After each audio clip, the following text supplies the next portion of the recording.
같이 한번 기도하시고 말씀 보시겠습니다. 살아계신 하나님, 주의 말씀이 살아 생동력 있다 하셨사오니 오늘도 말씀 앞에 선 귀한 영혼들 가운데 이 말씀으로, 이 진리로 얻는 힘과 위로와 그 영혼의 소생케 됨이 있게 하여 주옵소서. 예수 그리스도 이름으로 기도드리옵나이다. 아멘. 미국의 유명한 강해 설교자인 R.C. 스프롤 목사님은 오늘 본문을 사도행전 전체에서 가장 중요한 장일 뿐만 아니라 신약 전체에서 가장 중요한 장면 중에 하나라고 이야기합니다. 오카는 목사님 역시 오늘 본문이 사도행전에서 가장 높은 봉우리 중에 하나라고 강조를 합니다. 왜 그러합니까? 사도행전은 성령행전이라고도 불리어집니다. 사도행전은 1차적으로 성령님의 행적, 성령님의 일하심에 대한 기록이라는 겁니다. 복음서 말미에 예수님을 제자들이 버리고 두려움 가운데 방 안에 있던 그 제자들이 사도행전에 와서는 예수님의 증인으로 담대하게 복음을 전합니다. 여러분, 어떻게 그런 변화들이 일어날 수 있었습니까? 우리 사도행전 1장 8절을 잠깐 같이 보시겠습니다. 사도행전 1장 8절인데요.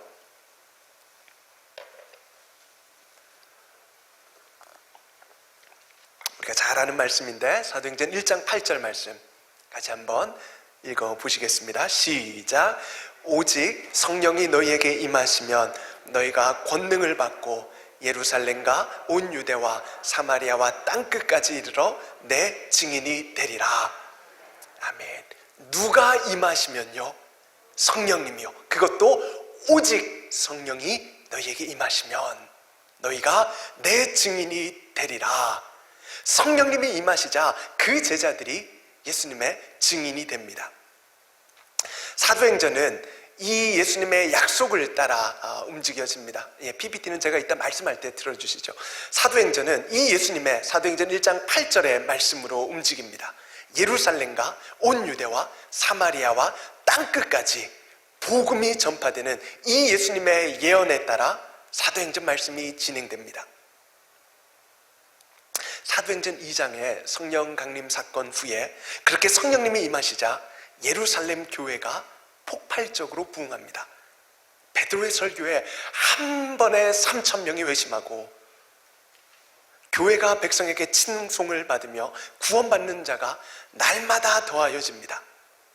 그런데 그렇게 엄청난 부흥을 경험한 예루살렘 교회가 스데반의 순교로 박해가 임하자 뿔뿔이 흩어지게 됩니다. 우리 조금 더 넘기셔서 8장 1절도 한번 보시죠.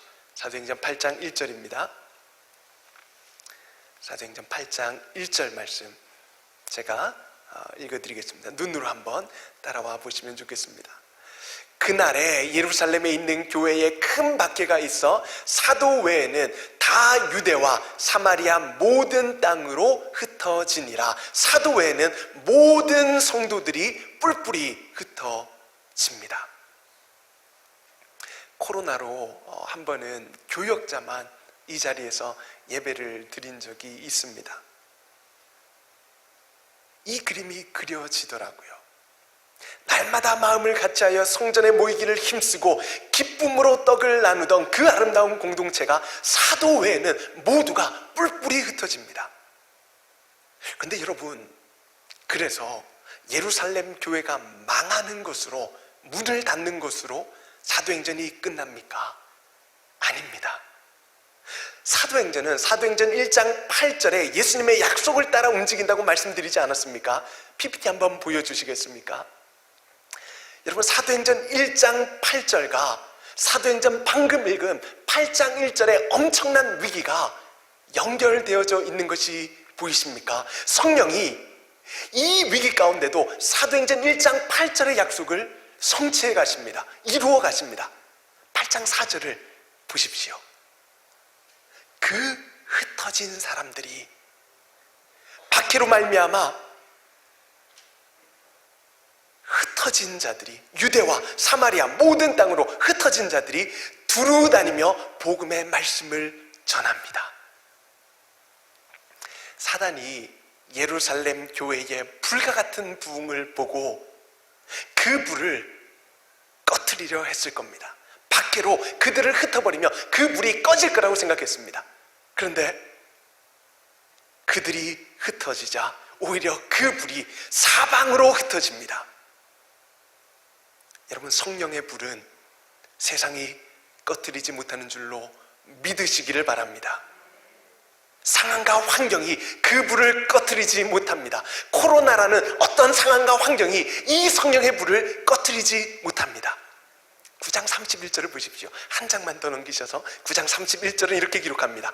그리하여 온 유대와 갈릴리와 사마리아 교회가 평안하여 든든히 서가고 주를 경외함과 성령의 위로로 진행하여 수가 더 많아지니라. 예루살렘 교회의 핍박으로 사도 외에는 모두가 뿔뿔이 흩어졌습니다. 그런데 그 일로 사도행전 1장 8절에 예수님의 약속이 이루어져 갑니다. 사도행전이 그렇게 진행이 됩니다. PPT 마지막으로 한 번만 더 보여주시죠.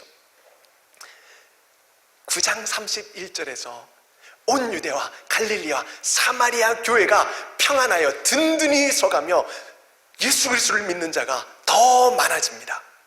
여러분, 그러면 1장 8절에서 예수님이 예루살렘과 온 유대와 사마리아와 땅끝까지 이르러 이 증인된 제자들의 사역으로 복음이 편만해질 것을 약속하셨는데 9장 31절을 볼 때 이제 마지막으로 남은 곳이 어디입니까? 땅끝이요. 땅끝이요. 오늘 본문은 땅끝에 이방인에게까지 복음이 전해지는 장면입니다. 이방인이었던 고넬료와 그의 식구들이 복음을 듣고 그들에게도 성령님이 임하시는 장면입니다. 그래서 많은 성경학자들이 사도행전 중에서, 아니 어쩌면 신약 성경에서 가장 중요한 장면이 바로 오늘 이 사건이라고 이야기합니다. 여러분, 모든 그리스도인에게는 성령님이 거하십니다.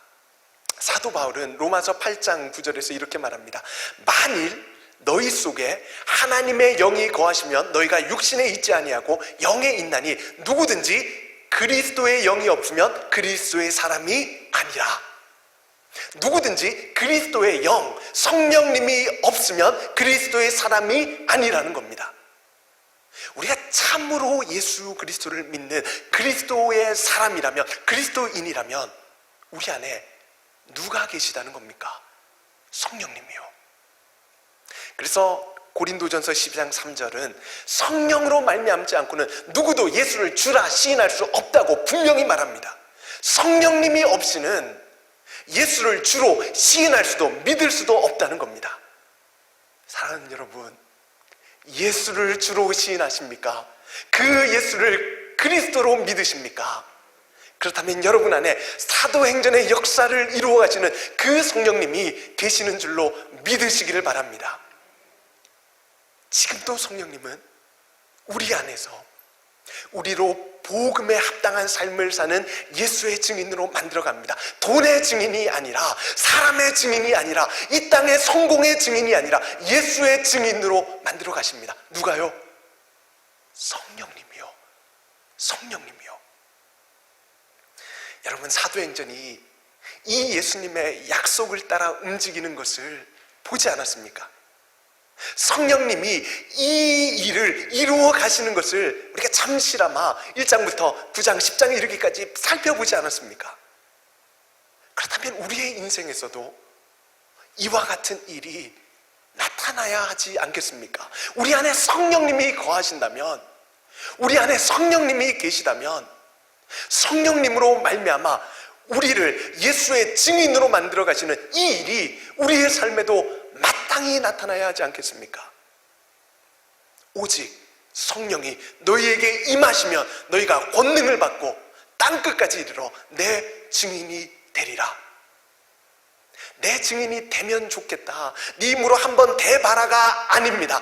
되리라입니다. 예언입니다. 성령님이 임하시는 자에게는 반드시 이러한 일이 일어날 것이라는 예수님의 약속과 예언입니다.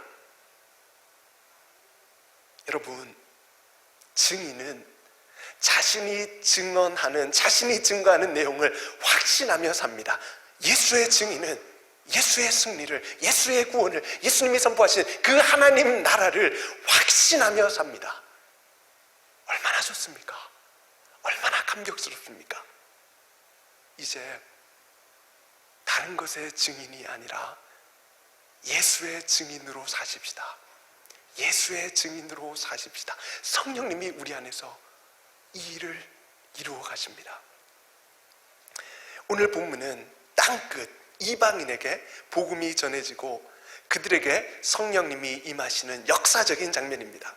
오늘 이 사건을 시작으로 해서 이방인인 우리에게도 그 복음이 전해지고 성령님이 임하게 되었습니다. 그 역사적인 현장을 오늘 같이 한번 살펴보십시다.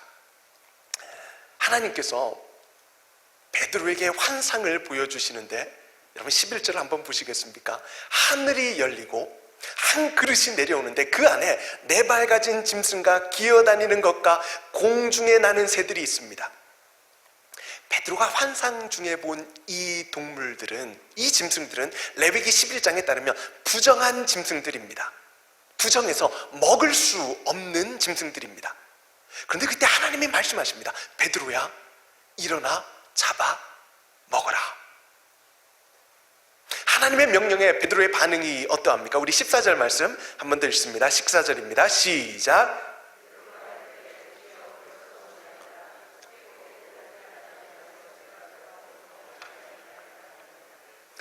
이 음식들은 유대인이었던 베드로가 평생에 한 번도 먹지 않았던 부정한 음식들입니다. 그래서 베드로는 하나님께 먹을 수 없다고 말합니다. 그런데 그때 하나님이 한 번 더 말씀하십니다. 하나님께서 깨끗하게 하신 것을 내가 속되다 하지 말라. 이런 일이 3번이나 반복된 후에 그 그릇이 하늘로 올려져 갑니다. 이 환상에서 보여지는 부정한 음식을 통해 하나님은 베드로가 가지고 있었던 이방인에 대한 잘못된 생각과 편견을 깨트리십니다. 17절 말씀 한번 보시겠습니까? 17절 제가 읽어드립니다. 베드로가 본 바 환상이 무슨 뜻인지 속으로 의아해 하더니 마침 고넬료가 보낸 사람들이 시몬의 집을 찾아 문 밖에 서서, 하나님이 주신 환상이 무슨 뜻인지 고민하고 생각하는 그때에 고넬료가 보낸 사람들이 도착합니다. 고넬료는 로마 군대의 백부장으로 이방인입니다. 여러분, 베드로는 부활하신 예수님을 만나고 성령 하나님을 받고 그 성령님이 주신 능력으로 복음을 전하고 죽은 자를 살려내는 기적을 행하고 있지만 이방인들에게는 복음을 전해야겠다는 생각을 하지 못합니다. 베드로에게 이방인은 여전히 부정한 자들, 하나님의 은혜를 받지 못한 자들이라는 잘못된 생각으로 가득 차 있었던 것입니다. 하나님은 오늘 이 환상을 통해 베드로의 이러한 잘못된 생각과 편견을 깨트리십니다. 그래서 존 스tott 목사님은 오늘 본문을 가지고 이렇게 말합니다. 이 장면의 주요한 주제는 고넬료의 회심이라기보다는 베드로의 회심이다. 베드로의 컨버전, 베드로의 회심이 오늘 이 본문의 주요한 주제라는 겁니다. 오늘 하나님은 예수 믿고 성령 받고 위대한 사역을 감당하고 있는 베드로의 잘못된 생각을 회심시켜 주십니다. 여전히 그 당시 유대인들의 문화적인 한계에 매여 있던 베드로를 유대인으로서의 그 문화적인 한계를 복음으로, 성령으로 깨트려 주시고 회심시켜 주는 장면이라는 겁니다. 사랑하는 여러분, 우리에게 이 회심이 필요하지 않습니까? 예수 믿고 오래 신앙생활 했지만 이 세상의 물질 만능주의 앞에서, 편의주의 앞에서, 쾌락주의 앞에서 그것들에 매여 있는 모습들이 우리에게 있지는 않습니까? 내 안에 자리 잡은 이 땅의 왜곡된 가치와 세상 사람들이 추구하는 헛된 소망을 깨트리는 이러한 회심이 오늘 우리에게 필요하지 않습니까? 저는 사역을 하며 이러한 회심이 저에게 너무나도 필요함을 자주 느낍니다. 세상의 원리로 사역을 하려는 유혹이 자주 제 마음을 파고듭니다. 될 수 있으면 십자가는 피하고 사람들에게 인정받는 쉬운 길, 넓은 길 가려는 마음이 매일매일 찾아옵니다. 예수 믿고 구원받았지만 세상의 타락한 문화에 매이지 않고 오히려 복음의 원리에 매이기 위한 회심이 매일매일 우리에게 필요하지 않습니까? 너희는 이 세대를 본받지 말고 오직 마음을 새롭게 함으로 변화를 받아 하나님의 선하시고 기뻐하시고 온전하신 뜻이 무엇인지 분별하도록 하라. 오늘 베드로에게 바로 이러한 회심이, 이러한 역사가 일어난 것입니다. 우리 13절을 다시 한번 보십시다. 하나님이 베드로에게 명령하십니다. 베드로야, 일어나 잡아먹으라. 그에 대한 베드로의 대답이 뭡니까? 주여 그럴 수 없나이다. 주여 그럴 수 없나이다. 여러분, 이건 모순입니다. 주여라는 단어 다음에 그럴 수 없나이다라는 대답이 나온다는 것 자체가 모순입니다. 만왕의 왕이요 전지전능하신 주님께 주님으로 고백하면서 그 주님에 대한 대답이 그럴 수 없습니다라는 답이 나온다는 것 자체가 모순입니다. 있을 수 없는 일입니다. 주님, 주여 라는 다음에 나와야 할 마땅한 대답이 무엇입니까? 제가 모범 답안을 하나 읽어드리겠습니다. 누가복음 1장에 나오는 마리아의 고백입니다. 마리아가 이르되 주의 여종이오니 주의 여종이오니 말씀대로 내게 이루어지이다. 주의 여종이오니 말씀대로 내게 이루어지이다. 여러분, 이것이 주님 다음에 마땅히 나올 대답이지 않습니까? 우리는 예수를 주로 시인합니다. 성령님을 통해 예수를 정말로 내 삶의 주인으로, 왕으로 고백하고 그 믿음을 가지고 삽니다. 그 주님이라는 대답 후에 마땅히 나올 대답은 주여 그럴 수 없나이다가 아니라 주의 종이오니 주의 말씀대로 내게 이루어지이다. 여러분, 베드로가 예수님을 처음 만났을 때를 한번 생각해 보십시오. 밤새도록 애를 썼지만 고기를 한 마리도 잡지 못한 베드로에게 예수님이 말씀하십니다. 깊은 데로 가서 그물을 내려라. 예수님의 직업은 목수이고 베드로의 직업은 어부였습니다. 고기 잡는 건 베드로가 전문가였습니다. 언제 그물을 내려야 하는지, 어디에다 그물을 내려야 하는지 베드로가 전문가입니다. 베드로가 압니다. 베드로가 평생 그 일을 해왔습니다.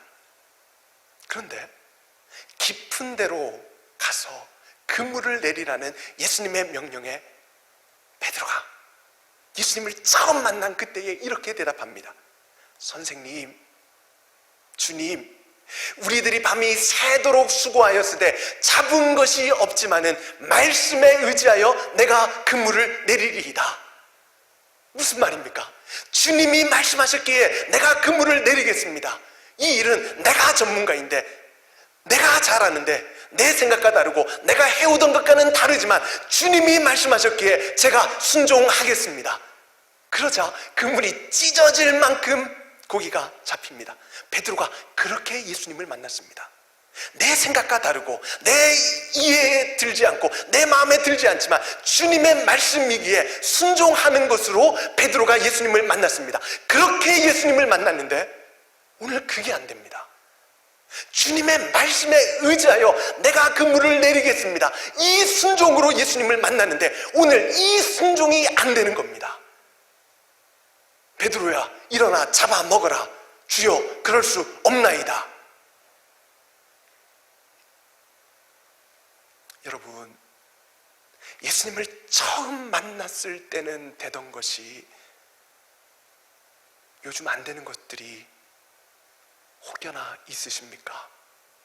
예수님 처음 만났을 때는 되던 것이 요즘 예수 믿은 지 10년, 20년 지났는데 예수 믿을 때 처음 되던 것들이 내 삶에서 사라져버린 것이 있습니까? 죄송합니다. 제가 말씀을 준비하면서 성령님이 제 마음을 찌르는 것이 있었습니다. 기쁨이요. 예전에는 하나님 앞에 서는 것 자체가 기쁨이고 부족한 나를 써주시는 그 하나님을 기억할 때마다 기쁨과 감격이 있었는데 어느덧 그 기쁨이 사라져 있더라고요. 그 기쁨으로 예수님을 만났는데, 그 감격으로 예수님을 만났는데 그 기쁨과 감격이 어느덧 조금씩 사라져 있더라고요. 여러분, 예수님을 처음 만날 때는 되었는데 그렇게 예수님을 만나는데 지금은 안 되고 있는 것들이 있습니까? 주여 그럴 수 없나이다 해서 말씀에 의지하여 내가 그물을 내립니다로 돌아가십시다. 여러분, 혹시 송솔나무라고 들어보셨습니까? 나무의 한 종이 아니고 유명한 플룻 연주자이십니다. 드라마 허준과 이산의 주제곡을 연주해서 더 유명해지신 분인데 이분이 교회 집사님이십니다. 제가 한 목사님을 통해 이분의 간증을 듣게 되었는데 송솔나무 집사님이 예수님을 믿고 신앙생활도 하고 은혜도 받고 그렇게 하나님을 사랑하는, 그렇게 하나님을 섬기는 자로 살다가 무려 7년 동안이나 교회를 떠났다고 합니다. 교회를 떠난 이유가 뭐냐면 자신이 그렇게 아끼고 소중히 여기던 악기를 도둑 맞은 겁니다. 악기를 전공하시는 분들은 아시겠지만 몇십 년간 연습하고 공연해온 내 손때가 묻은 악기는 단순히 돈으로 살 수 있는 그런 악기가 아니지 않습니까? 그걸 잊어버리고 나니까 그렇게 하나님이 원망스럽고 속상하더라는 겁니다. 그렇게 하나님을 원망하며 7년간 교회를 떠났는데 7년 만에 교회에 와서 예배를 드리는데 주님이 물으시더라는 겁니다. 네가 진짜로 잃어버린 것이 무엇이냐? 네가 정말로 잃어버린 것이 무엇이냐? 송솔나무 집사님이 그제서야 자기가 진짜 잃어버린 것이 무엇인지를 깨닫고 하나님께 이렇게 고백했다고 합니다. 주님과의 첫사랑입니다. 제가 주님과의 첫사랑을 잃어버렸습니다. 그렇게 아끼던 악기를 잃어버린 줄 알았는데 진짜로 잃어버린 것은 악기가 아니라 주님과의 그 첫사랑이었다는 겁니다. 내 몸처럼 아끼던 그 악기를 잃어버려서 인생의 위기가 찾아온 줄 알았는데 진짜로 잃어버린 것은 그 악기가 아니라 하나님과의 사랑이었다는 겁니다. 여러분, 우리가 뭐 잃어버렸습니까? 우리가 진짜로 잃어버린 것은 무엇입니까?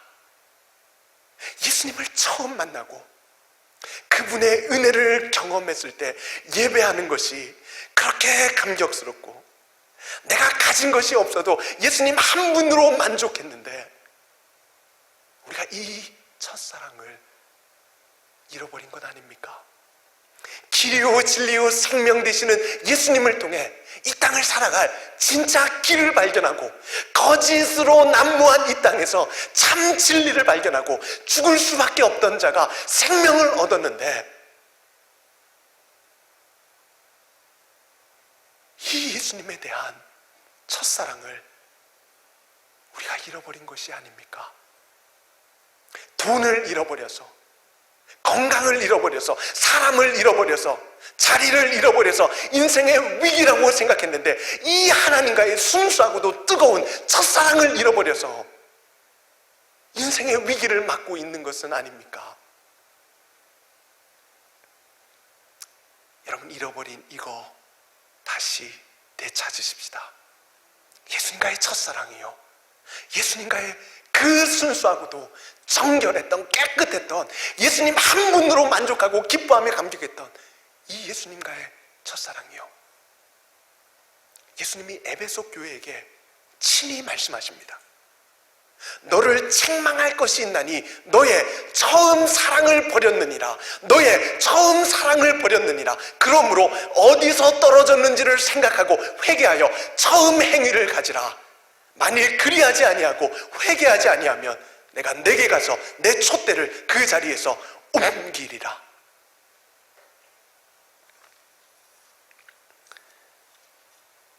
오늘 본문 19절과 20절 말씀을 같이 보십시다. 19절과 20절 말씀 같이 읽습니다. 시작.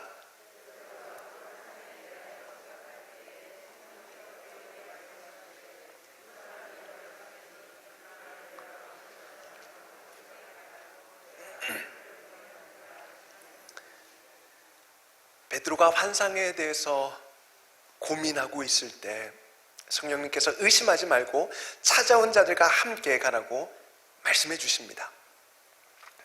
여러분, 아직 베드로가 이 환상에 대해서 완전히 이해하지 못했습니다. 여전히 잘 모르겠습니다. 여전히 이해가 안 됩니다. 그러나 다 이해되지 않은 상황이지만 성령님이 말씀하시자 베드로가 순종합니다. 여러분, 순종 후에 깨달아집니다. 순종 후에 이해가 됩니다. 다 이해하고 순종하려고 하면 늦습니다. 깊은 곳에 그물을 내리라는 예수님의 말씀을 다 이해하고 순종하려면 늦습니다. 그러면 순종이 안 됩니다. 순종하면 그 순종의 자리에서 해석이 됩니다. 24절을 보면 베드로가 성령님의 말씀에 순종해서 고넬료의 집으로 내려갑니다. 그리고 그 순종의 자리에서 베드로가 이해되지 않던 환상을 정확하게 해석해냅니다. 28절 보십시오. 하나님께서 내게 지시하사 아무도 속되다 하거나 깨끗하지 않다 하지 말라 하시기로. 부정한 음식 문제가 아니라 이방인을 부정하게 여기는 잘못된 편견의 문제인 것을 베드로가 깨닫습니다. 어디에서요? 순종의 자리에서요. 고넬료의 집에 와서요. 여러분, 성령님이 우리 안에서 말씀을 깨닫게 하실 때, 성령님이 우리 안에서 부담을 주실 때, 죄에 대한 찔림을 주실 때 순종하십시다. 이해하고 순종하려고 하면 늦습니다. 순종하면 그 순종의 자리에서 이해가 됩니다.